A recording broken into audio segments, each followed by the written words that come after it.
শিক্ষামন্ত্রীর পদত্যাগের ইস্যুতে শিক্ষার্থীদের আন্দোলন।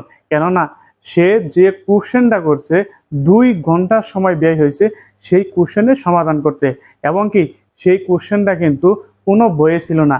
আর ইতিমধ্যে তিনি কোনো এক শিক্ষার্থীকে ব্রয়লার মুরগির সাথে তুলনা করেছেন এবং ড্রেনের পানি খাইতে বলেছেন। এই বিষয়গুলোকে কেন্দ্র করে শিক্ষার্থীরা তার বিরুদ্ধে আন্দোলন করছে। ভাষা আন্দোলন থেকে শুরু করে 24শে আন্দোলন পর্যন্ত সকল আন্দোলন সফল হয়েছে এই শিক্ষার্থীদের জন্য। তাই এই ধরনের শিক্ষার্থীর সাথে কোনো প্রকারে মিসবিহেভ করা যাবে না, কেননা শিক্ষার্থীরাই হলো আগামী দিনের ভবিষ্যৎ।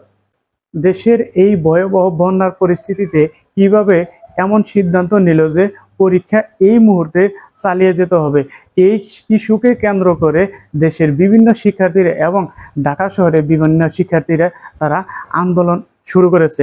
তাদের কথা হলো দফা 1 দাবি 1 মিলনের পদত্যাগ, এবং শিক্ষার্থীদের এই দায়ভার শিক্ষামন্ত্রী মিলনকে নিতে হবে।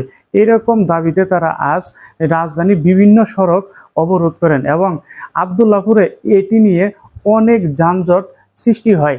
কেননা একদিকে আন্দোলন, আরেকদিকে বৃষ্টি, আরেকদিকে বৃষ্টির পানি, সবকিছু মিলে রাজধানীতে দীর্ঘ একটি যানজট সৃষ্টি হয়ে যায়। ইতিমধ্যে সেই শিক্ষার্থীরা সায়েন্স ল্যাব কলেজ থেকে প্রধানমন্ত্রীর গাড়িবহর পর্যন্ত চলে এসেছে এবং সেখানে তারা আন্দোলন করতেছে যেভাবেই হোক শিক্ষামন্ত্রীর পদত্যাগ করতে হবে। কেননা এই দুর্যোগের মধ্যে এই জন্য তারা পরীক্ষার ডেট পিছাল না। ইতিমধ্যে তাদের সাথে পুলিশের সাথে ধস্তাধস্তি শুরু হয়েছে এবং অনেক ক্ষেত্রে দেখা যাচ্ছে ঢিলও ছোড়া হচ্ছে এবং পুলিশদের বলছে যে আমরা কি আপনাদের কোনো ক্ষতি করেছি? শিক্ষার্থীরা এরকম প্রশ্ন পুলিশদের ছুড়ে দিচ্ছেন।